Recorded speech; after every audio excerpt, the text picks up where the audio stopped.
Hello students of final year girls. आज का topic है रविंद्रनाथ टैगोर का योगदान। इससे पहले वीडियो लेक्चर्स में हम बात कर चुके हैं फ्रॉबेल के योगदान के बारे में, मरिया मॉन्टेसरी के योगदान के बारे में, महात्मा गांधी जी के योगदान के बारे में कि इन्होंने बच्चों के लिए जो प्राथमिक शिक्षा है उसके बारे में अपने क्या कौन कौन से विचार प्रस्तुत किए थे। तो अब बात करते हैं रविंद्रनाथ टैगोर के योगदान के बारे में कि उन्होंने बच्चों के लिए जो प्राथमिक शिक्षा होती है उसमें उन्होंने क्या महत्वपूर्ण माना कि बच्चों की शिक्षा के लिए कौन कौन से जो शिक्षा के पहलू हैं वो आवश्यक होते हैं।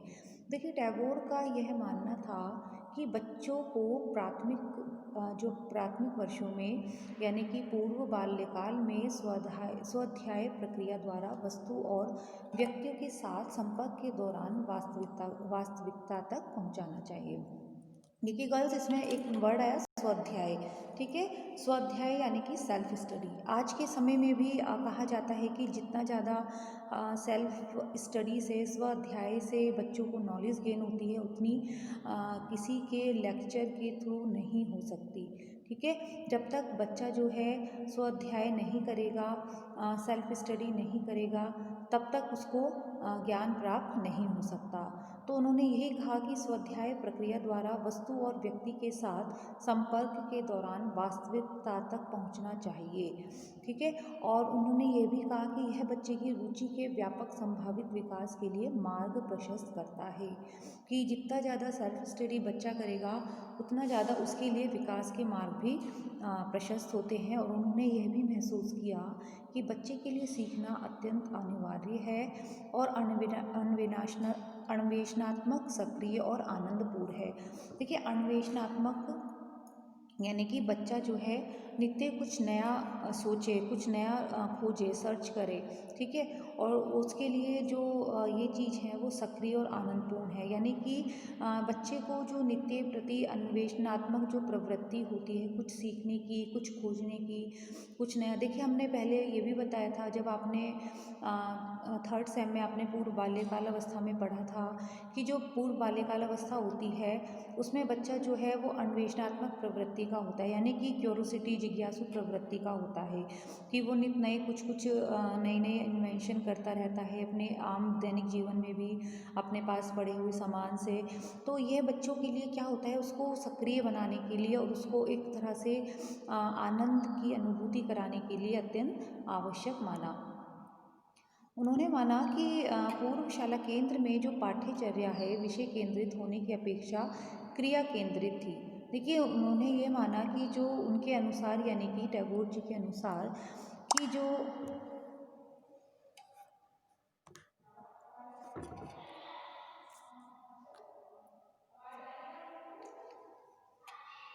कि जो पाठ्यचर्या है, जो सिलेबस है वो एक तरह से सिलेबस जो है वो सब्जेक्ट पे ज़्यादा फोकस ना होने के बजाय कुछ क्रिया पर केंद्रित फोकस होना चाहिए। यानी कि बच्चों को ज़्यादा से ज़्यादा क्रिया कराना, उनको सिखाना, ताकि वो उनके व्यवहार में लाया जा सके। और वे खेल और क्रियाकलाप के माध्यम से शिक्षा प्रदान करने में भी विश्वास रखते थे। देखिए, ये तो हम शुरू से ही बात करते आ रहे हैं कि जो नर्सरी स्कूल शिक्षा है वो खेल पद्धति पर आधारित है, वो क्रियाकलाप के माध्यम से बच्चों को शिक्षा प्रदान की जाती है। जैसे कि हमने पढ़ा था मरिया मॉन्टेसरी पद्धति में भी फ्रॉबेल ने भी यही माना कि बच्चों को खेल खेल के माध्यम से काफ़ी कुछ सिखाया जा सकता है।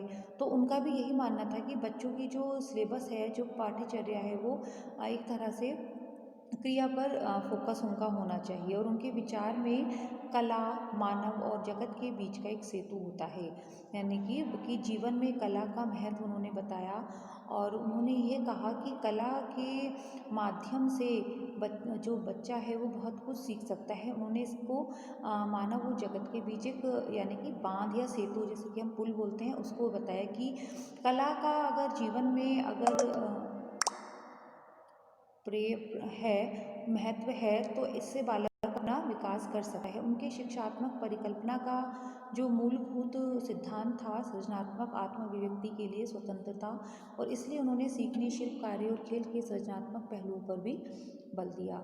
उनका मत था कि शिक्षा का असली वाहन साहित्य है, और उन्होंने साहित्य पढ़ने पर भी बल दिया क्योंकि उनके अनुसार इसके द्वारा आप किसी संस्कृति को, वहाँ के लोगों की मनोवृत्ति को समझ सकते हैं। टैगोर ने शिक्षण की निम्नलिखित विधियों पर भी बल दिया। देखिए, टैगोर जी का विश्वास था, उनका मत था, विचार था कि जो शिक्षा प्राप्त की जा सकती है वो साहित्य को पढ़कर की जा सकती है, क्योंकि साहित्य को पढ़कर हम अलग अलग संस्कृति के विचारों से अवगत हो सकते हैं, वहाँ की जो मनोवृत्ति है उनको समझ सकते हैं। उन्होंने शिक्षण की निम्नलिखित कौन कौन सी विधियाँ थी? पैरिपेटेटिक विधि। देखिए, पैरिपेटेटिक विधि के अनुयायी टैगोर जीवन में पूर्व तालमेल व सामंजस्य स्थापित करने के लिए शरीर और मन के बीच संबंधों को महत्व देते थे। यानी कि देखिए, टैगोर जी ने माना कि एकाग्रता, शरीर और मन के बीच संबंध, यानी कि शांत यानी कि एकाग्रता होना, अपने ध्यान लगाना, जैसे कि कहते हैं ना ध्यान लगाना। तो उनका मत था कि नाटक और नाट्य कला शाला पूर्व केंद्र के लिए बनाई जाने वाली पाठ्यचर्या का अभिन्न हिस्सा होनी चाहिए। यानी कि उन्होंने कहा कि जो नाट्यशाला यानी कि प्ले रोल, जिसमें बच्चा जो है अपनी भूमिकाओं को निभा सकता है, अलग अलग तरह की भूमिकाओं को वो करके वो जो है उसका एक अपने को अभिव्यक्त करने का उसको एक माध्यम मिल सकता है। और साथ ही पाठ्यचर्या का जो अभिन्न हिस्सा होना चाहिए, यानी कि बच्चों के बालकों की जो पूर्व प्राथमिक शिक्षा है उसमें इसको एक सिलेबस में इनका एक अभिन्न हिस्सा उनके होना चाहिए। साथ ही ऐसा इसलिए होना चाहिए क्योंकि बच्चे को अपने शरीर की गतिविधियों के माध्यम से स्वयं को अभिव्यक्त करने की आवश्यकता होती है। यानी कि नाटक के रूप में जब वो प्ले करेगा प्ले रोल में, तो उसको अपने आप को अभिव्यक्त करने के अवसर प्राप्त होते हैं, ठीक है, जिससे वो अपनी जो मन की भावनाएं हैं उनको भी वो काफ़ी हद तक व्यक्त कर सकता है। तो ऐसे में शिक्षक को उनके जो निर्देशिका हैं उनको उसको समझने में, उनकी गतिविधियों को समझने में सहायता प्राप्त होती है। क्रिया के माध्यम से शिक्षा प्रदान करने की विधि। स्वयं करके सीखने में विश्वास रखने वाले टैगोर ने सत्य पर बल दिया कि बच्चों को क्रियाओं के माध्यम से सीखना चाहिए। ठीक है, उन्होंने ये कहा कि जब बच्चा स्वयं करके सीखेगा तो ऐसे में बच्चा जो है वो ज़्यादा से ज़्यादा सीखेगा। और पर्यावरण के जरिए कि टैगोर ने पर्यावरण के माध्यम से पढ़ने पर बल दिया। उनके अनुसार शाला पूर्व बच्चों को प्राकृतिक भ्रमण के जरिए से पढ़ाना चाहिए, यानी कि उनको प्रकृति से अवगत कराना चाहिए। जैसे कि नर्सरी स्कूल शिक्षा का मुख्य उद्देश्य यही है कि बच्चों को खुला वातावरण दिया जाए, वहाँ जो पर्यावरण है, नेचर है, उससे उसको अवगत कराया जाए ताकि वो समझ सकें कि उनके स्वास्थ्य संबंधी आयाम कौन कौन से होते हैं।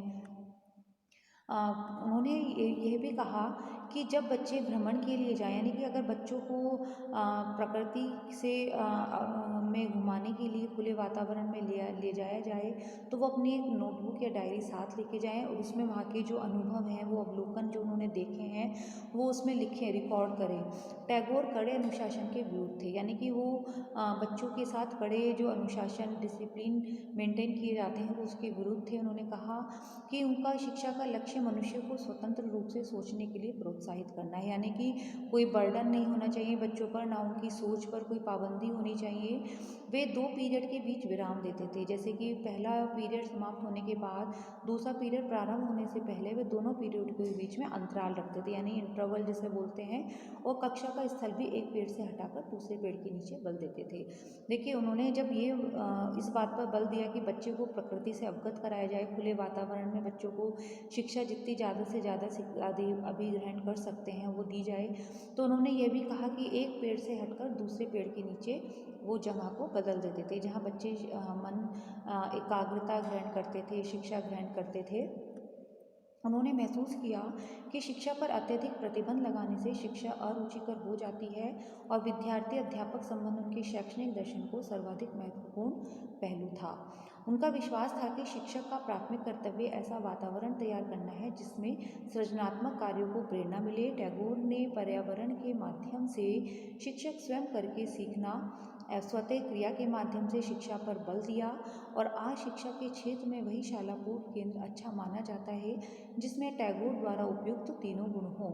यानी कि उन्होंने देखिए सबसे पहले क्या कि उन्होंने ऐसा वातावरण दिया कि सृजनात्मक कार्यों को, ठीक है, इससे पहले हमने क्या बात की थी कि बच्चों को एक ऐसा प्रकृति युक्त वातावरण मिले जिसमें बच्चा जो है वो प्रकृति से अवगत हो। और साथ ही उन्होंने इस बात पर भी बल दिया था कि बच्चे को का मन एकाग्रता से उनको शिक्षा ग्रहण करना। ठीक है, तो ऐसी शिक्षा पूर्व शाला केंद्रों में अच्छा माना जाता है जहाँ पर टैगोर जी के तीनों गुणों का को फॉलो किया जाता है। तो गर्ल्स, आज हमने बात की टैगोर के योगदान के बारे में। देखिए, काफ़ी हद तक देखा जाए तो अब तक जो हमने सभी के योगदान के बारे में पढ़ा, उनमें सब में यही था, यही हमने आपको बताया कि काफ़ी हद तक नर्सरी स्कूल शिक्षा जो है उसका मुख्य लक्ष्य, चाहे वो टैगोर जी का के बारे में कहें, महात्मा गांधी जी के बारे में कहें, मरिया मॉन्टेसरी या फ्रॉबेल के योगदान के बारे में कहें, तो सबका जो एक उद्देश्य था पूर्व शिक्षा के बारे में सुझाव देने का, वो यही था कि बच्चों का काफ़ी हद तक सर्वांगीण विकास हो सके, वो खेल खेल के माध्यम से सीखें, उन पर कोई बोझ ना हो, कोई औपचारिक ऐसी शिक्षा नीति जो है उन पर ना अपनाई जाए, केवल अनौपचारिक रूप से उनको खेल खेल के माध्यम से उनको पढ़ाया जाए, व्यवहार कुशलता उनको सिखाई जाए, ताकि उनका जो है हर क्षेत्र का विकास अच्छे से हो सके। ओके गर्ल्स, मिलती हूँ नेक्स्ट टॉपिक के साथ। Thank you.